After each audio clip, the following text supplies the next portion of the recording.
Hi, so this is rockflesh.com, live from Damnation Festival. Once again, it's the morning of the festival proper, but last night we had Night of Salvation, and these guys played at it. We Lost the Sea, and you absolutely killed it. It was amazing, absolutely amazing. Departure songs in full. Yep. When was the last time you got to do that? 2018. Well, we were touring China. Yep. It was before we'd written anything new, so that's all we kind of had. Sure. And we dug up some old stuff to sort of fill a bigger set. But yeah, it's been a while, so it's a bit of an emotional roller coaster. I was going to say, very personal album, obviously. Yeah. So did you do the artwork for it? I did. Well? Yeah. Yeah. So I mean, obviously, a very meaningful and important time in your lives as well as your careers. Yeah. So how was it playing it? Was it tough? Was it enjoyable? Last night? Yeah, it's enjoyable. It's always enjoyable. Yeah.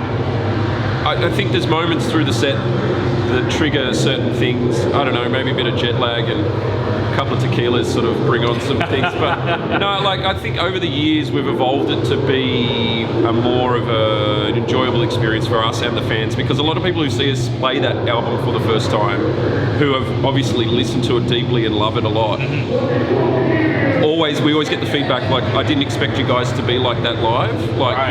you know, because I guess they expect us to sort of be there and like be really sad, because that's how they sort of project their grief and their feelings onto the record. Sure. But the way that we project it is like, rock and roll. Yeah. But there are certain parts that each of us have that we play that bring up those emotions, and I think that's a good thing, because that sort of, I always say this line, it's in the DNA of that record. Yes. All of those emotions, and those come through when we play.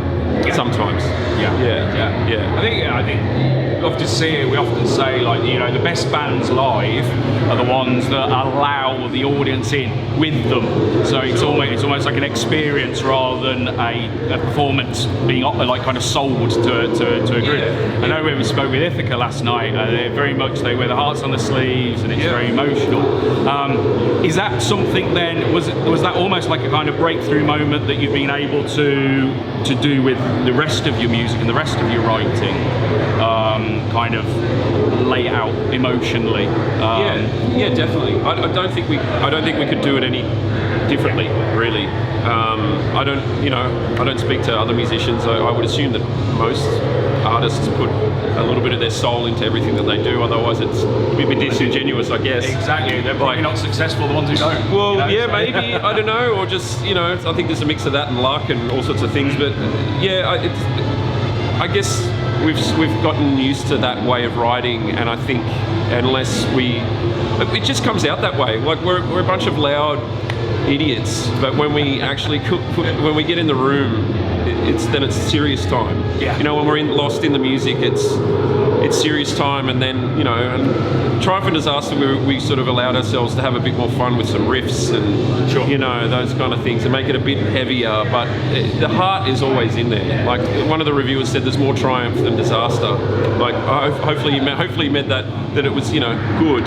But like I think he meant there was more triumphant moments rather than, because we thought it's an album about the apocalypse essentially, but the feedback was like there's a lot of joy and triumph that comes through at the big crescendos, but I think for Departure songs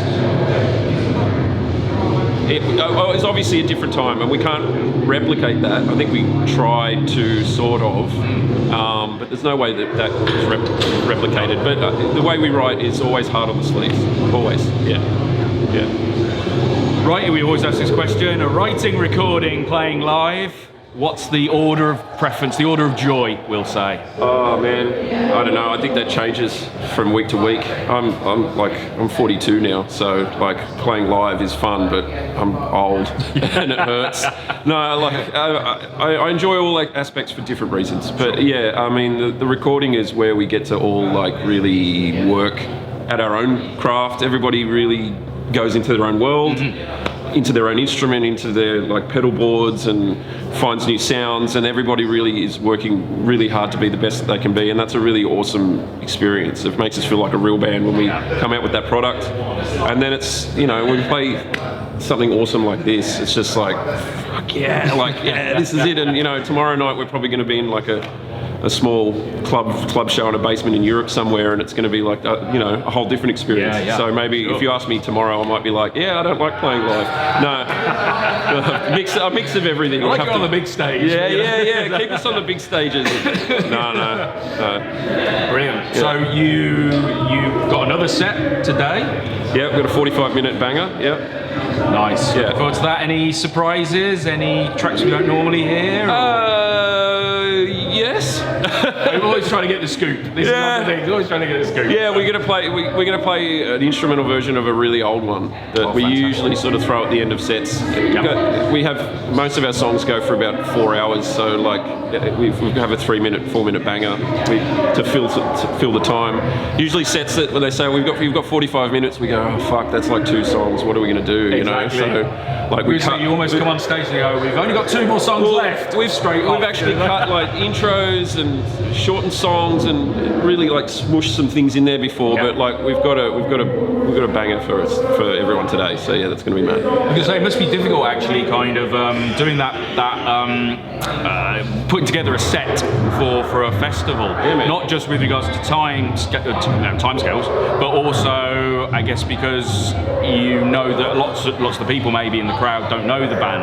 And I guess it's like an opportunity to get across to a new audience. I suppose does that affect the kind of tracks that you're putting in the set? Absolutely. So choosing a set is like the band thread starts pinging off. Like we can talk about anything else and people will be silent about it, but as soon as everyone's got an opinion, but it's valid because it's a tough thing.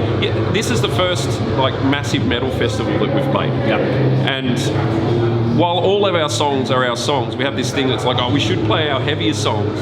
And I'm like, we should just play whatever the fuck we want, right? Exactly. But no, then you think about it, you're like, well, actually, Pig Destroyer's on like halfway through our set. So we're gonna have some metal guys wander in there and go, who the fuck's this bloke? So we want to be like, yeah, man, we know how to play riffs too before you go, But so yeah, we got to grab attention and just come out of the gates slamming. Showcase your latest grindcore heavyweight track. Yeah, we're gonna that's a secret track on the next record. Yeah. Hidden track. We lost the C to that grindcore. I think that would be horrible. So it definitely does. It definitely does. And it's been, like last night, it's like we play the album. Lots of We Lost the Sea fans came. We know our audience, but today we've had a lot of feedback on the forum and online. Everyone's like, oh, I'm really excited to see We Lost the Sea. So, but yeah, we've got to grab attention because initially I was like, well, everybody's going to be slammed with riffs. There's some of like the best metal bands, hardcore bands in the world playing today. Like, let's just be We Lost the Sea.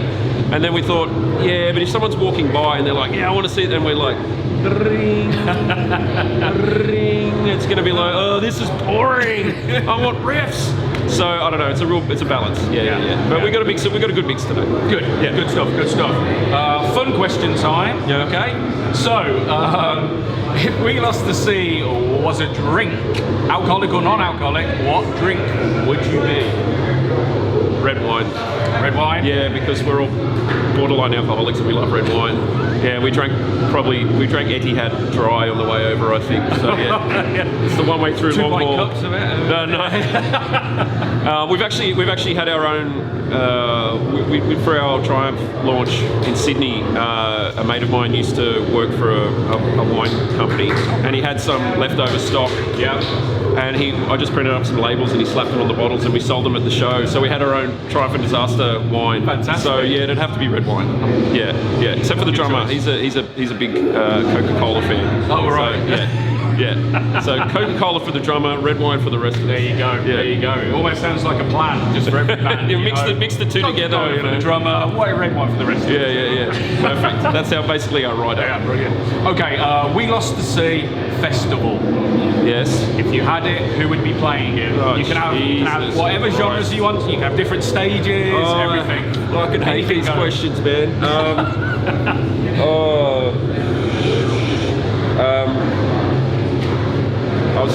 say we just play all of our four albums, and that'll do. No, I don't know. That's really arrogant, but I don't know. I hate this But question. it's good. Sometimes people go like, obviously we wouldn't play. And it's like, I don't know. Obviously you would play. Sure. We'd probably put Godspeed You Black Emperor on and not put ourselves on, so we could just like not have to play near them and be outdone. But you know, that's a favourite band. I don't know. I love Nick Cave and the Bad Seeds, so I don't know.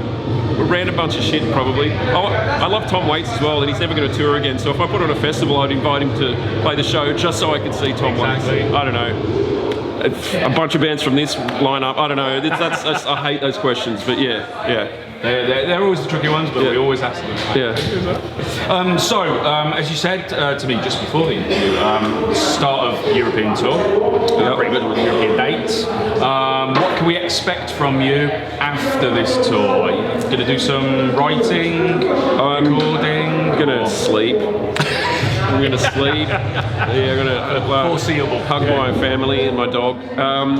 Definitely. There's some really cool stuff happening that I can't talk about. It's always the way. Always the way. Got to hype it up. Always got to hype.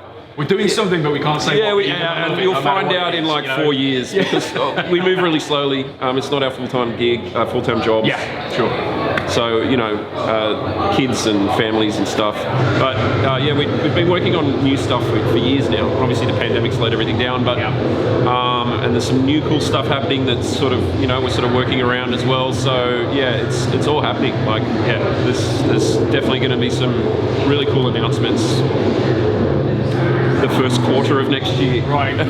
Great idea. I hope. I don't know. Don't hold me to that. Maybe it'll go to shit. Yeah, I'm going to say you're going to get loads of messages. I got excited for our little East Coast tour in Australia we did before we came over here. And one of the social posts I put up early on after we'd had a really good rehearsal one night working on a brand new track. And I was like, maybe we're gonna maybe showcase some new stuff. And these young kids, some super fans, turned up in Brisbane. And they were lovely kids. And one of them picked me up on it. He's like, when are you gonna play some new stuff? And I was like, oh shit, I did say that. Sorry. No, it's not ready. It's not ready. We take a long time, and it molds for a while, and then we smash it to pieces and put it back together. And it takes ages. It's a new 20-minute banger, so that takes months and months of work. Well, if it's worth doing, it's worth doing right. Absolutely. So, exactly. Yeah. So that was brilliant. Thank you very much, Tom. Awesome. Thank you. So awesome to meet you, and thanks for spending some time with us. Yeah. I'm Matt. Oh, you're Matt? Yeah. Oh. Who are you? I'm Tom. You're Tom. I'm Matt. Nice to meet you. Cheers, mate. Amazing times. Awesome. Thanks, man. Awesome. Really cool. Brilliant. Thank you very much, and have a good set today. Have a good set today. Thanks, guys. Rockflesh.com at Damnation. Thanks.